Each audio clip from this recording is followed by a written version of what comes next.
지난 주 중에 저는 2명의 사람에게 복음을 전하려고 전도를 했습니다. 한 사람에게는 제가 이렇게 말했습니다. 이번 주에 맥주절입니다. 교회로 오세요 라고 말을 했어요. 근데 그분이 하시는 말씀이 맥주절이요? 교회에서 맥주를 줘요?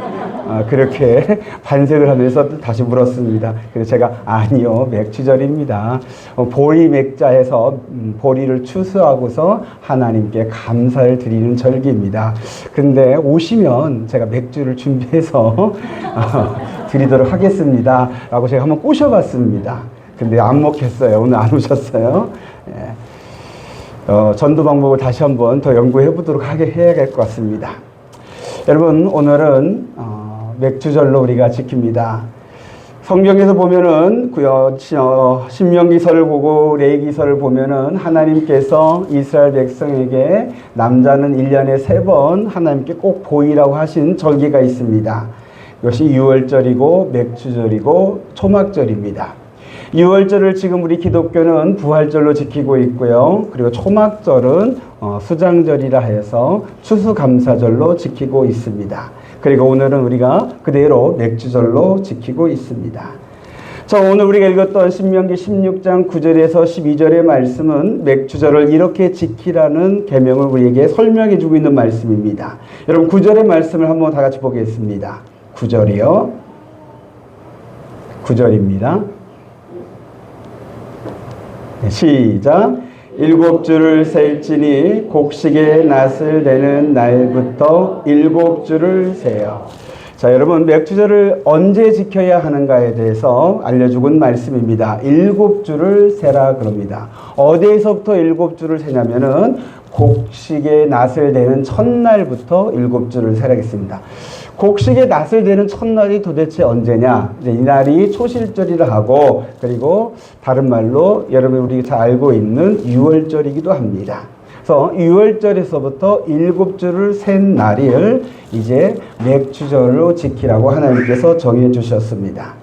그래서 맥주절을 7주를 센다라 해서 77절이라 하기도 하고, 오순절, 50일 이후에 드리는 절기라 해서 오순절이라고 합니다. 여러분, 오순절은 우리가 좀 알고 있죠? 오순절은 성령이 임하셔서, 마가다락방에서 성령이 임하셔서 성령 강림절로 기독교는 지키고 있습니다. 근데 여러분, 우리 한국 기독교는 이 77절, 오순절, 이 맥주절과 그리고 성령 강림절을 좀 분리했습니다. 원래 올해 성령 강림절은 77절, 7주를 센 날부터 정확하게 계산하면 6월 둘째 주, 6월 8일 날이 7제가 되는 날입니다. 오늘은 7제를 넘는 날이에요. 그런데 한국 기독교는 이 날이 7째 주에 맥주절을 지키지 아니하고 매년 7월 첫째 주에 맥주절을 지킵니다. 왜 그럴까? 제가 인터넷을 검색해 보니까 어떤 사람은 한국 기독교의 맥주절은 성경의 맥주절이 아니다라고 그렇게 한 영상이 있더라고요. 그래서 궁금해서 봤더니 이단이 기독교를 공격하기 위해서 그런 영상을 올렸더라고요. 그래서 여러분, 혹한다고 해서 그런 영상 막 보지 마시고 그런 곳에 여러분 넘어가지 않기를 바랍니다. 그래서 제가 설명 말씀을 드리면은요, 왜 한국 기독교는 7월 첫 주에 맥주절을 지킬까? 6월 이제 둘째 주에는 성령 감리절을 따로 지키긴 합니다. 근데 이제 7월 첫 주에 맥주절을 지키는 이유는 한국적인 상황에 고려해서 한국의 그 농경 문화에 맞춰서 날짜를 수정한 것입니다. 여러분, 한국에선 보리를 언제 추수하냐면은 6월 중순에서부터 7월 첫 주 정도에 다 보리 추수가 마치게 됩니다. 그래서 보리 추수를 다 마친 후에 하나님께 감사 예배를 드리기 위해서 7월 첫 주에 맥주절을 지키게 된 것입니다. 그리고 이제 7월 첫 주는 또 어떤 의미가 있냐면, 이제 상반기를 다 마치고 이제 하반기가 새롭게 시작되는 날이 7월 첫 주입니다. 이 올해 상반기에 하나님의 은혜가 있었으면 우리가 감사로 고백하며 하나님께 영광 올려드리고, 새롭게 시작하는 하반기에도 하나님의 은혜와 은총과 복이 우리에게 임하기를 바라면서 드리는 절기, 이것이 한국 기독교의 맥주절입니다. 근데 여러분, 여기서 한 가지 우리가 또 알아야 할 것은 뭐냐면, 우리 현대 기독교에서는 보리를 이제 추수하지는 않아요. 우리 맥주절이라서 우리 권사님들이 제단 장식을 했습니다. 밭에서 추수한 것들을 했는데 여기에는 눈 씻고 봐도 보리가 안 보여요. 제가 성경을 좀 예를 들어 설명해 주려고 보리를 찾았는데 보리가 없어요. 마늘이 많고요. 파가 있고요. 오이, 고추, 양배추도 있고 콩도 있고 방울토마토도 있고 브로콜리도 있는데 보리는 없어요. 이제 보리를 추수하면서 감사하는 절기다. 이렇게 하긴 좀 어렵게 되어버렸어요. 이제 현대는 보리를 잘 이렇게 농사하지 않는 때예요. 또 참 한 가지 더 뺐는데요. 여기 보시면은 우리 안양희 집사님이 하신 것 중에 보면은 포도도 있어요. 잘 찾아보시면 있어요. 근데 이렇게 집에서 나는 것들, 집에서 추수한 것들을 이렇게 제단 장식해서 맥주절을 지킵니다. 그러면 비록 보리는 아니어도 하나님께서 부어주신 은혜에 감사하면서 오늘 맥주절을 드리는 저와 여러분 되시길 바랍니다. 그리고 이제 앞으로 시작되는 하반기에 여러분의 삶에, 여러분의 가정에, 우리 교회에 하나님의 축복이 임하는 사모하는 마음으로 오늘 맥주절을 지키는 우리 모두가 되시기를 부탁드리겠습니다. 자, 그러면 여러분 맥주절을 어떻게 지켜야 하느냐? 여러분 10절의 말씀을 다 같이 보겠습니다. 10절 어떻게 맥주절을 지키는 것인가? 먼저 10절을 보겠습니다. 시작. 내 하나님 여호와 앞에 7절을 지키되 내 하나님 여호와께서 내게 복을 주신 대로 내 힘을 헤아려 자원하는 예물을 드리고.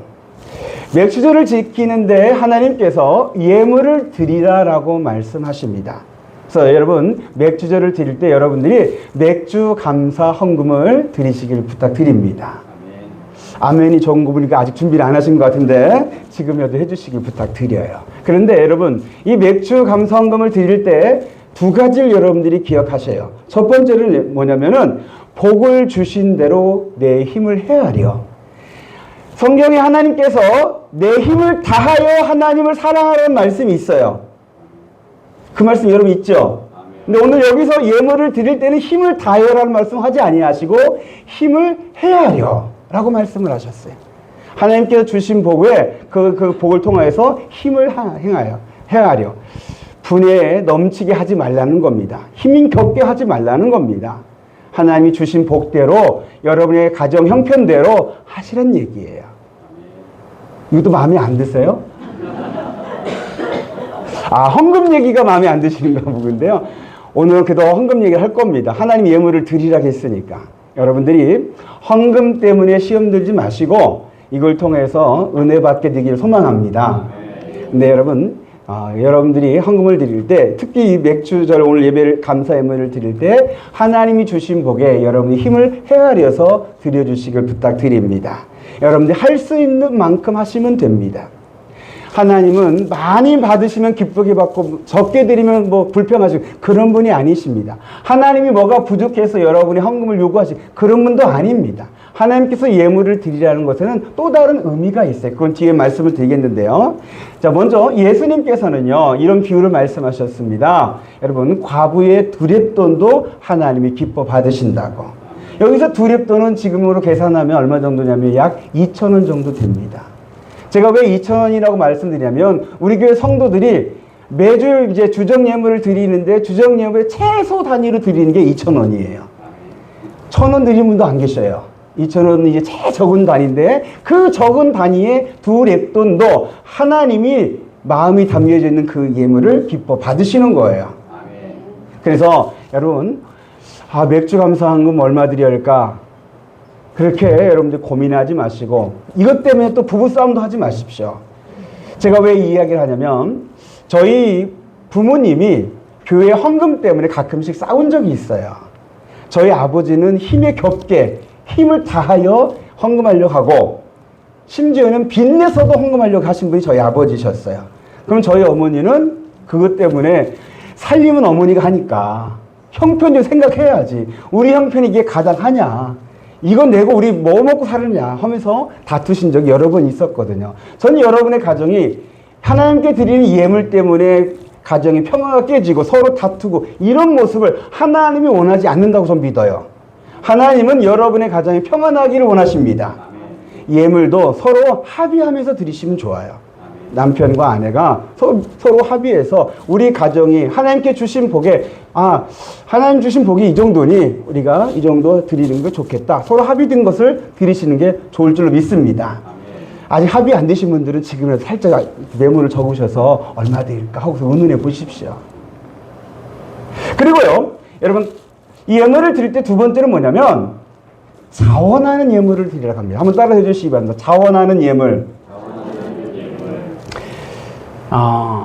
여기 자원하는 예물 이런 말이 말 그대로 자원입니다. 마음에서 우러나는 예물입니다. 마지못해서 의무적으로 사람 눈치 보면서 그렇게 하지 말라는 겁니다.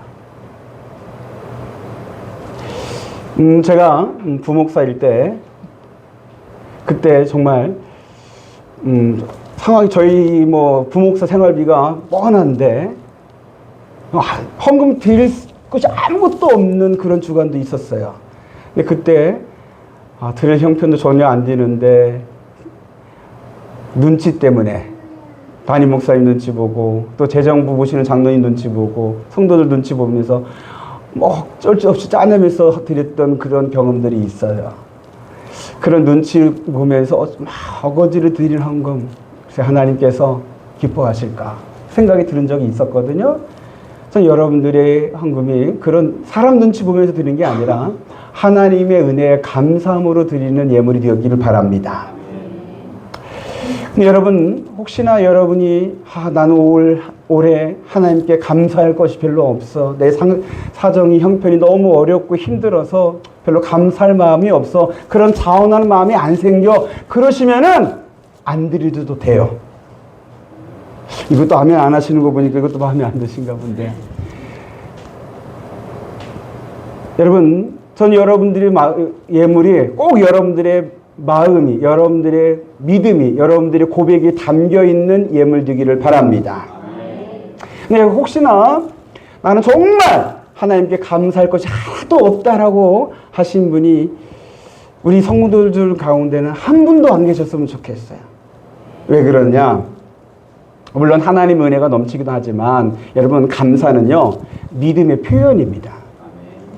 내가 감사하는 마음이 안 생겨, 감사하는 것이 안 돼, 특히 맥주절을 지키는데도 불구하고 나는 감사가 도저히 안 돼 라고 한다면은 여러분, 둘 중에 하나예요. 하나는 여러분들이 시험 들었거나, 또 하나는 이곳에 앉아있지만, 여러분들이 주일날 오전에 이곳에 앉아있지만 여러분들은 아직 믿음이 없는 상황이거나,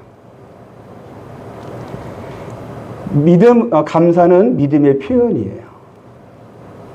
저는 여러분들의 믿음으로 하나님께 감사를 드리는 오늘 맥주절이 되기를 소망합니다. 그래서 하나님께서 12절에 이렇게 말씀을 하셨어요. 여러분, 12절을 봐주시기 바랍니다. 시작. 너는 애굽에서 종되었던 것을 기억하고 이 규례를 지켜 행할지니라. 애굽에서 종되었던 것을 기억하라 그럽니다. 지금 여러분, 이스라엘이요, 지금 애굽에서 종으로 있다가 하나님께서 모세를 통하여서 이스라엘을 해방시켜 주셨습니다. 그런데 그때를 기억하면서 이 규례를 지키라고 말씀을 하십니다. 자, 이 신명기를 언제 쓰여졌느냐면은 이스라엘 백성이 애굽에서 출애굽해서 홍해바다를 건너고 광야를 지나고, 광야를 몇십 년 동안 지납니까? 40년 동안 광야 생활합니다. 그리고 이제 가나안 땅에 들어가기 직전에 모세가 이제 하나님의 부르심을 받기 전에 이스라엘 백성들에게 너희가 가나안 땅에 들어가거든 이렇게 신앙생활 하라 하면서 당부하면서 설교하면서 쓴 글이 신명기예요. 아직 가나안 땅에 들어가기 전이에요. 광야에 있는 중이에요. 근데 여러분, 광야 생활이 힘듭니까? 편합니까? 힘들죠. 풍부합니까? 부족합니까? 부족합니다.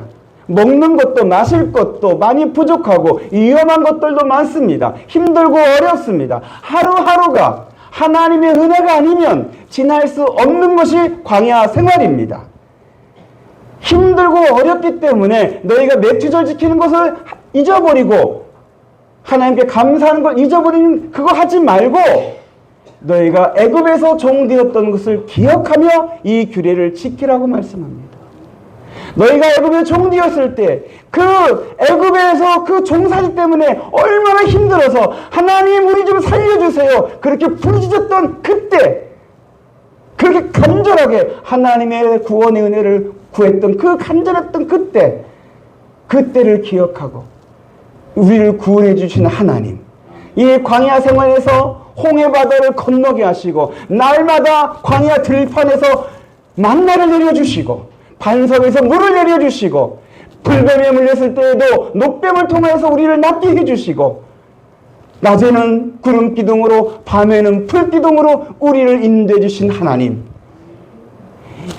우리가 광야 생활하는 것이 힘들었지만 그러나 그 생활 속에서 하나님의 은혜가 있었음을 깨닫고 하나님께 감사의 예물을 드리라고 하나님이 말씀하고 계십니다. 이 말씀은 지금도 우리에게 적용이 됩니다. 여러분, 우리도 한때는 죄의 종에 있었습니다. 멸망의 자식들이었습니다. 지옥 백성이었습니다. 그런 우리들을 하나님께서 하나님의 독생자 예수 그리스도를 통하여 우리를 죄에서 사망에서 구원해 주신 줄로 믿습니다. 로마서 8장 2절 말씀을 다 같이 한번 읽어보겠습니다. 로마서 8장 2절 말씀입니다. 시작. 이는 그리스도 예수 안에 있는 생명의 성령의 법이 죄와 사망의 법에서 너를 해방하였습니다. 아멘. 할렐루야. 아멘. 여러분, 예수 그리스도 안에 있는 생명의 법이 여러분들을 죄와 사망의 법에서 해방시켜 준 줄 믿으시기를 바랍니다. 아멘. 이스라엘 백성이 애굽에 노예 있을 때 하나님께서 이스라엘을 해방시키신 것처럼 오늘날 예수 그리스도 안에서 저와 여러분들을 죄와 사망에서 해방시켜 주셨습니다. 그리고 이스라엘 백성이 애굽에서 나와서 약속의 땅 가나안으로 가기 위해서 광야를 지나야 했던 것처럼 우리는 하나님께 약속하신 하나님 나라를 향해 가고 있는 순례자들입니다. 근데 그 순례의 길이 이스라엘의 광야 생활처럼 우리 이 신앙 생활의 길이 광야 생활처럼 힘들고 어려운 것들도 있습니다. 그러나 날마다 순간마다 하나님의 백성들을, 하나님의 자녀들을 돌보시고 보호하시고 먹이시고 입히시는 은혜가 있는 줄로 믿습니다. 이 맥주절에 이 하나님의 은혜를 우리가 깨닫기를 바랍니다.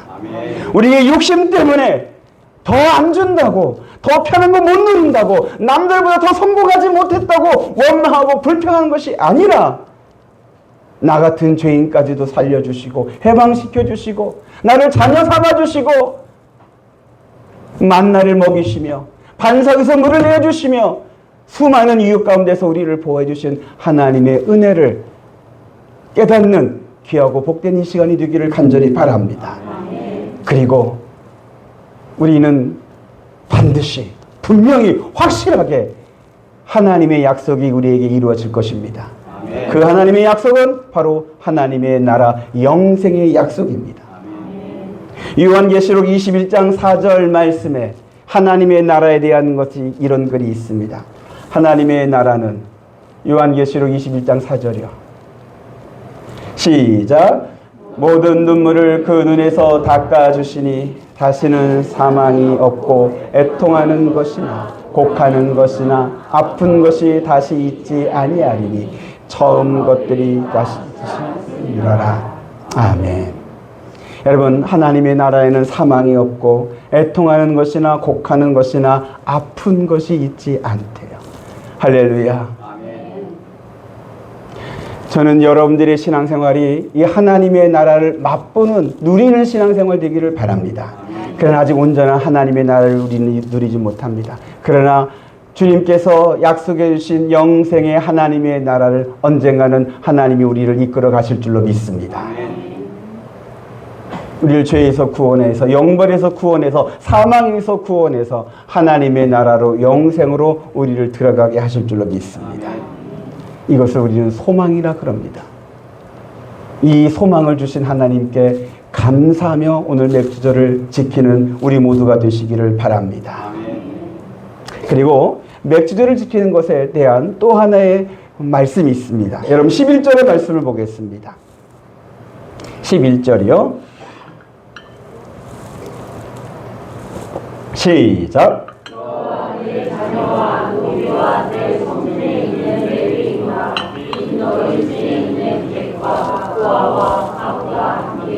네, 하나님 여호와께서 자기의 이름을 두시려고 택하신 곳에서 내 하나님 여호와 앞에서 즐거워할지니라. 아멘. 11절의 말씀이 조금 다소 긴데요. 이것을 간략하게 줄이면 이웃과 함께 즐거워하라입니다. 여러분, 맥주절을 지키는데 하나님께서 감사 예물을 드리라라고만 끝내신 게 아니라 11절에 이웃과 함께 즐거워하라. 함께 즐거워하라. 이렇게 하나님께서 맥주절을 지키라고 말씀해 주십니다. 어떻게 해야 이웃과 함께 즐거워할 수 있을까? 이것이 제가 지난 한 주간 고민하고 기도했던 내용이기도 합니다. 너와 내 자녀와 노비와 레위인은 우리 양문교회 식구들로 해석이 될 수 있습니다. 그래서 여러분, 오늘 맥주절을 지킨 여러분들 예배 후에 같이 식사하시면서 기쁨의 즐거움의 교제를 나누실 수 있게 되기를 부탁드리겠습니다. 그래서 이를 위해서 수고해 주신 분들이 참으로 많습니다. 식사 담당하시기 위해서 이 무더운 날에 불 앞에서 열심히 요리하신 우리 식사 담당 권사님, 집사님, 성도님이 계시고요. 또 우리 여선교회 회장님이나 여선교회 임원들도 계십니다. 이분들의 수고로 우리가 즐거움을 누리게 됩니다. 그래서 수고하신 모든 분들께 예수님의 이름으로 감사 인사를 드립니다. 그래서 여러분, 오늘 다른 날도 여러분들이 식사를 즐겁게 맛있게 하시기도 하시지만 오늘은 정말 맛있게 드십시오. 맛없어도 맛있게 드십시오. 그리고 즐겁게 교제를 나눠 주십시오. 이것이 맥주절을 잘 지키는 거예요. 주 안에서 여러분들이 기쁨을 나누는 것. 그래서 여러분, 한 가지 부탁을 드리는데, 여러분들이 식사 후에 가시기 바쁘잖아요. 그리고 우리 양문교 성도는 참 바쁘신 분들이 많아요. 그래서 식사 후에 바로 가시는데 오늘만큼은 바로 가시지 마시고 같이 좀 즐거운 시간을 나눠주시기 부탁드리겠습니다. 그래서 그동안 우리 여성교회에서나 여성분들이 설거지하시냐고 같이 즐거움을 못 하셨는데 오늘은 여성분들이 즐거워할 수 있도록 오늘은 남성분들이 설거지 해주시면 어떨까요? 감사합니다. 그래서 설거지 때문에 즐거움을 못하면 안 되니까 우리 남성분들이 좀 수고해 주시기 부탁드리겠고요. 자, 근데 이제 여러분 문제는 여기 11절에 객과 고아와 과부와도 함께 즐거워하라고 말씀을 하셔요. 객, 여기 나그네입니다. 고아, 과부. 이 세 종류의 사람들은요, 성경에서 가장 어려움에 있는 사람들을 대표하는 단어입니다. 어려운 상황에 놓여 있는 사람, 아픔 가운데 있고 슬픔 가운데 있고 고통 가운데 있는 사람, 그 사람들을 표현할 때 이렇게 표현을 합니다. 근데 이들과도 함께 즐거워하라라고 말씀을 하십니다. 그래서 11절의 말씀 그대로 하면은요, 이 사람들을 교회로 초청해서 하나님 앞에서 즐거워해야 하니까 교회로 초청해서 같이 예배드리고 같이 식사하면은 가장 좋아요. 그런데 제가 주중에 이 말씀에 순종하려고 어려움을 당하신 분이 있어서 제가 교회로 초청을 했었어요. 맥주 달라는 분 말고요. 이분은 소주 달라는 분인데요. 근데 온다고 했었어요. 근데 오늘 아침에 전화했더니 아직은 때가 아니래요. 때를 지 마음대로 정해요. 그래서 제가 기도가 더 부족했구나라고 제가 또 다시 한번 반성을 했습니다. 요즘 교회 오락에도 잘 안 와요. 같이 즐거우려고 오락에도 잘 안 옵니다. 세상이 더 그 사람들 입맛에는 세상이 더 즐거운 것들이 많다고 하기도 합니다. 그러면 사람들 탓하고 세상 탓하면서 이 사람들 객과 고아와 과부 이들과 함께 즐거워하라는 이 말씀을 그냥 포기해야 할까? 그래서 제가 고민됐던 거예요. 어떻게 할까 하다가 이렇게 좀 제 마음에 이런 감동이 들었습니다. 여러분들이 오늘 맥주 감사 헌금을 드릴 테죠? 드릴 거죠? 예, 설교 후에 드릴 텐데요. 그 맥주 감사 헌금의 일부를 구제비로 쓰면 어떨까? 아멘 해주시면 부탁드리겠습니다. 예, 근데 다 쓴다면은 이제 제 마음대로 쓰면 안 되니까 여러분 식사 후에 같이 교제할 때 목사님 오늘 구제비를 이렇게 쓰면 좋겠습니다. 여러분들이 의견을 내주세요. 같이 쓰는 거예요. 여러분들이 의견을 내주시면 오늘 이 맥주 감사 헌금을 우리 교회가 어려움 당한 이분들에게 이렇게 썼으면 좋겠습니다 라고 의견을 내주세요. 안 내주시면 제 마음대로 쓰고요. 의견을 내주시면 이제 같이 그 의견을 따라서 어려움 당한 분들과 함께 맥주절을 즐거워하는 그런 맥주절을 지키도록 노력하겠습니다. 여러분, 하나님께서 맥주절을 지키라 하신 이유가 뭘까요? 오늘 이 말씀을 보시면 여러분 아실 겁니다. 여러분, 하나님께서 맥주절을 지키라 하신 것은 하나님이 뭐가 부족해서 뭘 달라 하신 게 아니라 하나님의 은혜를 깨닫고 감사하라는 거고요. 그리고 주 안에서 기뻐하라는 겁니다. 오늘 여러분 날씨도 덥고 여러분도 피곤하고 지칠 수도 있는데 오늘 맥주절 말씀처럼 우리 주 예수 그리스도 안에서 감사하면서 즐거워하면서 또 사랑하면서 하나님이 원하시는 기뻐하시는 맥주절을 지키는 우리 양문교회 맥주 감사절이 되실 수 있게 되기를 간절히 바랍니다. 그래서 이렇게 하나님이 기뻐하신 맥주절을 지키는 이것을 하나님이 기뻐 받으시고 상반기에 하나님의 은혜였던 것처럼 2025년 하반기에도 우리 양문교회와 우리 성도들 여러분들의 신앙과 여러분들의 생활, 가정과 직장에 하나님의 복이 임하기를 우리 주 예수 그리스도의 이름으로 축복합니다.